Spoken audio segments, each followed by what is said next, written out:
एक हवेली के पास अज्जू भाई और अमित भाई फुटबॉल खेल रहे थे।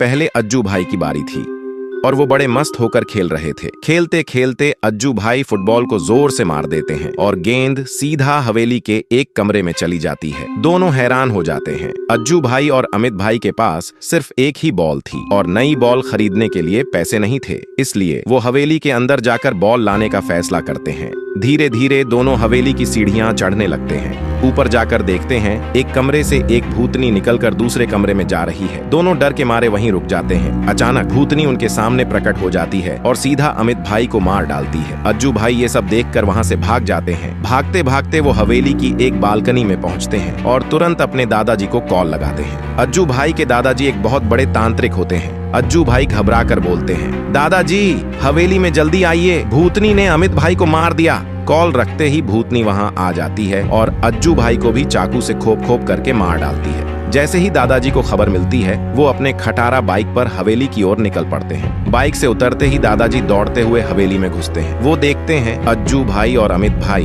दोनों मरे पड़े हैं। ये देखकर दादाजी को गुस्सा आ जाता है। वो भूतनी को पकड़ने के लिए एक कमरे में आग जलाकर मंत्र करने लगते हैं। कुछ ही देर में भूतनी आग के बीच प्रकट हो जाती है। दादाजी भूतनी को कहता है, तूने मेरे पोते और उसके दोस्त को क्यों मारा, बता। भूतनी कहते हैं, मेरे मम्मी पापा आपस में लड़ते लड़ते मर गए थे, तब से मैं अकेली भटक रही थी और खाना ढूंढ रही थी। इनमें से एक लड़का मुझ पर हंसने लगा, चिढ़ाने लगा और मुझे मार मार कर भगा रहा था। मैं रो रही थी लेकिन वो मुझे नहीं बख्श रहा था। मैं जैसे तैसे वहाँ से जा ही रही थी, तभी एक लड़का मेरी बगल से कार लेकर आया और मुझसे टकरा गया। मैं धड़ाम से गिर गई और मेरी मौत हो गई। तब से मैं सालों से इस हवेली में रहकर उनका इंतजार कर रही थी बदले के लिए, और आज मुझे मौका मिला। ये सब सुनकर दादाजी भावुक हो जाते हैं और सोचते हैं, सही हुआ, मेरा कातिल पोता मर गया।